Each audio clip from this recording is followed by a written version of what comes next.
We're so glad you're with us here today as we continue our series on Jesus at the center.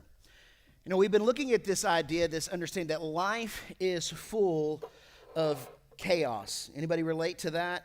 We've all gone through it at moments in our lives where we face difficulties and trials. And it's funny because we constantly feel this pull back and forth. And yet we just, if we could just find some sort of rhythm, if we could just find some sort of peace, we think we can make it. But yet in life, what we discover is without Jesus at the center, it's chaos. It's chaos. And so sometimes we can see how the enemy attacks us on so many different levels, but other times we recognize that the attacks aren't necessarily the enemy, they're us. They're the self-defeating behaviors, the self-issues that we battle with that we don't recognize literally help the devil out. How many know he doesn't need any help, right? And because we know that the Bible tells us very clearly in 1 Peter 5:8 that he's like a lion seeking whom he may destroy. We see Jesus talk that he's a thief who comes to steal, kill, and destroy. But yet we also see that 1 Peter 5:7 says we can cast our cares on the Lord. And Jesus says, take heart, I've overcome the world. So we know that even though the enemy may attack, we have a God, we have Jesus who can help us through no matter what we face.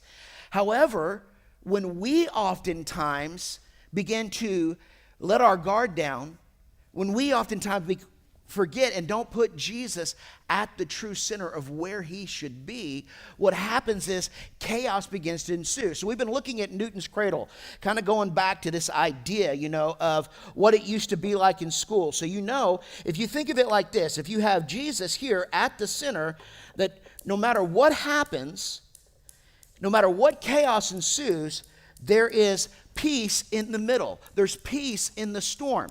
But what we've looked at is if you take Jesus out of it, all of a sudden the rhythm is lost. All of a sudden we're at a place where we don't know how we're going to make it. We don't know how we're going to push through. And so we've been looking at over the last couple weeks this idea, this thought of insecurity. And really when you talk about insecurity, it's probably one of the greatest self-defeating behaviors that we have. Because what happens is we begin to look at ourselves in a different light. We begin to look at ourselves how maybe we see us instead of how God sees us. And it begins to fuel all these different emotions that allows us and opens us up to what the enemy wants to do to destroy our lives. So the first week we looked at the idea of how insecurity fuels fear. And that we know that the baseline is God did not give us a spirit of fear in 2 Timothy 1:7, but of power, love, and a sound mind. But insecurity, when we let that up, it fuels that fear and allows the enemy to attack us in ways that he shouldn't have the freedom to do so. Last week we talked about how insecurity limits the possibility and how we serve a God of the impossible, but somehow when we allow our insecurity to take shape, you know what happens? We begin to live through that lens of possibility instead of a God that can fix the impossible. And so we look at that, and that again, it prohibits us from what God wants to do, for God helping us through the storms and the rhythm and giving us that rhythm in life. Now today, we're going to talk about how insecurity tightens our grip on control. Now, full disclosure here, I may or may not have been told that I have issues with this at times, right? My wife may or may not have many times told me that I have OCD. And I'm like, the other day she said that. I was like, come on, a disorder? And she's like, well, I was like, wow, thanks for the support there, babe. But, I definitely like a house clean. I like everything in order. I like my cars clean. I know people sometimes are like, man, when he got my truck several years ago, I remember her mom got in and she was like, man, this thing still smells new. I'm like, yes, that's how it's supposed to be, right? You keep that car clean. I like order. And a matter of fact, I'll even be transparent enough to tell you that when things aren't clean, I get stressed out. Anybody relate to that, right? Like all of a sudden, stress level starts to rise within me. Like I get in the car and I see a cup left. And I'm like, what are you doing?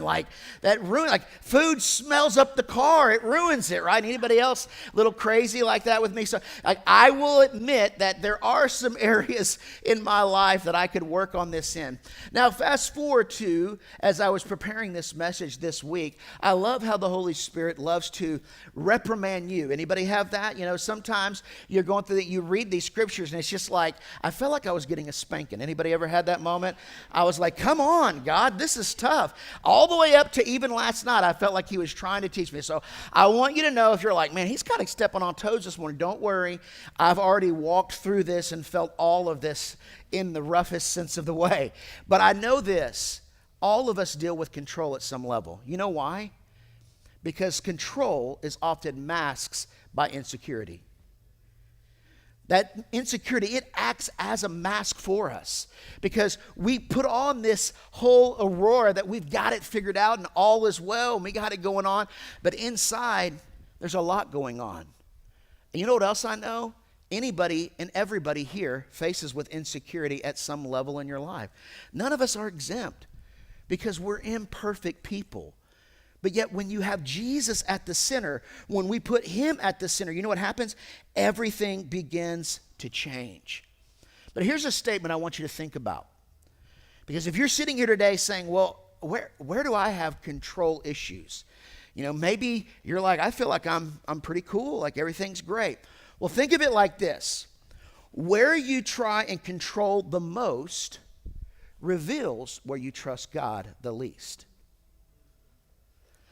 What you're holding tightly to the most is a great indication of what you're controlling and also not trusting God. That one hurts, doesn't it? It hurt me because I was like, well, I'm good. And then you start seeing like, well, I gotta, and you're like, oh, maybe I don't trust God in this way. And so when you begin to process it and look at it through that statement, when you look at it even through the Newton's cradle, think of it like this. If I say that I'm in control and not God, storms of life come, don't they? But what happens? Instead of there being a transfer and being rhythm, you know what happens? I take the brunt of the hit. All of a sudden, I feel every wind, every wave, every crash. Why? Because I'm in control. But yet when you follow Christ, when you put him at the center, you know what he does? He takes that pain and he just moves it away and keeps you grounded and keeps you in rhythm and allows you to be able to move through the challenges that life brings. But if you're sitting here this morning saying, where do I control? Well, ask yourself, where you control what you're holding most tightly to.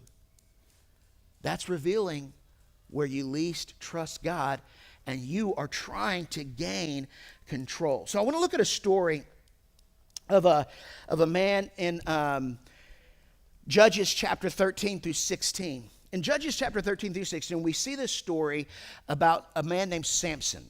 Now, Samson, you know, he's on a path. He's already, you know, he's one of the judges. So one of the judges, and at this time, and we see in his setting, the Israelites had been very much under oppression with the Philistine people. They were pretty much running everything, and they were always getting bombarded, always having issues.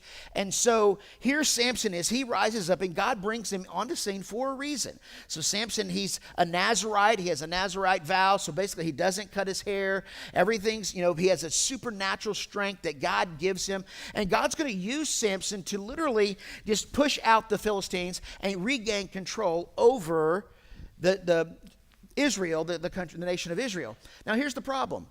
Samson's biggest issues through all of this is, guess what? Control. Samson struggles with this because even though he knows that God can and God has positioned him and he knows that his strength comes from the Lord, somewhere along the line, Samson starts to feel like, you know what, I like to make my own choices. I like to kind of do my own thing, and I'm not so sure that I want to follow God's plan. And so what ends up happening is Samson, he gets, you know, he starts off very in the beginning in chapter 14. He says, hey, I want to get a wife. And he tells his parents, I want a Philistine wife. And his parents are like, that's probably not a good idea. He says, go get it. They get the wife. The wife comes back and he gets her. And on the way to pick up his wife, he kills a lion with his bare hands. I mean, that's kind of crazy, right? Just destroys the lion with his bare hands.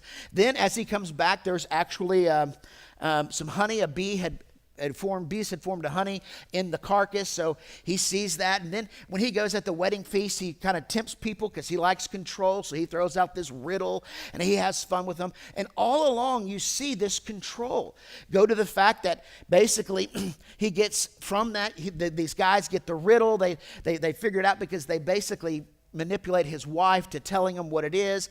So she tells him, then he gets mad and he kills 1,000 people with the jawbone of a donkey. I mean, he's a bad dude. Like, the dude's pretty crazy. But you see this incredible story of Samson and how all along the way, even all the way through, after that, he gets mad because the Philistines get mad about that, so they burn his wife and her father at the stake because of what they did and what Samson retaliated. So, you know what? Samson, he just absolutely goes crazy, but then he finally kind of hits this period about 20 years where he's ruling, but all along struggling with this idea and this identity of I am in control.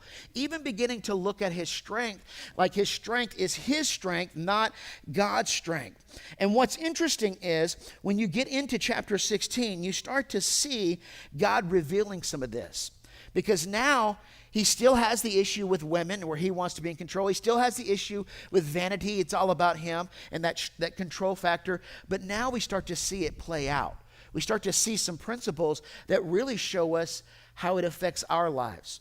So today what I want to do is I want to walk through 3 steps to release control in your life. So if you look at that one thing that maybe you're holding on to a little too tightly, that's revealing where you don't trust God, today we're going to look at that and see how we can move forward.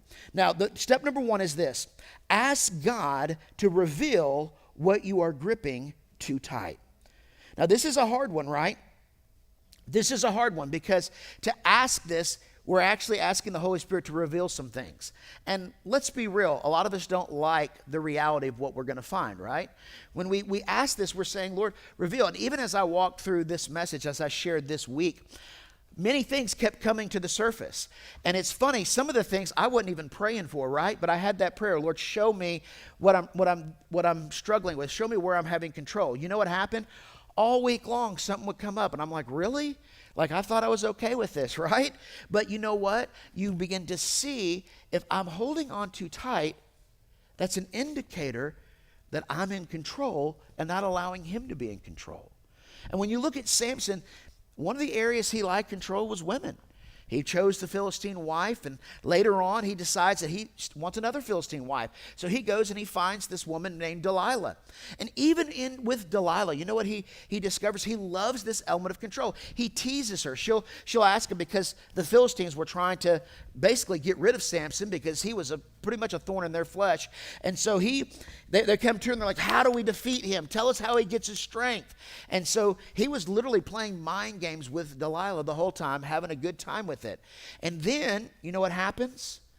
Things change in chapter 16. Let's take a look. In Judges 16, verses 15 and 16, it says, then Delilah pouted. Uh-oh, guys. She pouted. And she says, I love you when you don't. She says, She says, how can you tell me I love you when you don't share your secrets with me? You have made fun of me 3 times now, and you still haven't told me what makes you so strong. She tormented him day after day, nagging until he was sick to death of it. Woo! Some of you guys are laughing like you can relate to that. He reveals, in verse 17, you know what happens? He gives in. And all the women are like, yep. He gives in, right? He says, all right, enough's enough. I'm going to tell you, this is how I get it. And he shares with her how his strength. But I want you to notice what he says. Where do you think he said his strength came from? His hair. He said, my strength comes from my hair. If I ever cut my hair, I'll lose my strength. What is one of the key fundamental things Samson forgot there? His strength did not come from his hair. It came from his vow to God. His strength came from God. But that simple statement of him is saying, it comes from my hair, is a direct indicator of how tightly he was gripping to that secret. Instead of gripping to the Lord and releasing and trusting God with his strength, he looked at it and said, it comes from my hair. So you know what? He was holding so tightly to the secret that he began to lose strength with the Lord. And we all have these same areas in our lives. Every one of us deal with areas in our lives where we think our strength lies within ourselves. We think it's because we're organized or we're disciplined or we have all these gifts and talents, or I'm good at this or I'm not good at this. We look at all these things in our lives and we think that that's what's going to make us better. But following Jesus, you know what it does? It changes your perspective, because you realize that storms come and you know what? I can only handle it so much. And if I'm in control, I'm going to take the brunt of it. But there's freedom when I begin to say, Lord, I release it to you and you're in control. You're going to help me. You're going to guide me. And when you are able to do that, everything begins to change. So ask yourself, what is it that you're holding too tightly to today? The second step to release control is to admit your strength is not enough. Now, this one would think to be pretty self-explanatory, wouldn't it? I mean, you'd think that hey, God, I don't have enough strength, right? Then why do you control things? If it's that simple just to admit that we need him, why do we try to control? It's because of that insecurity. It's our insecurity. We don't want to be left in a vulnerable state having to trust that God will meet our needs. But when we begin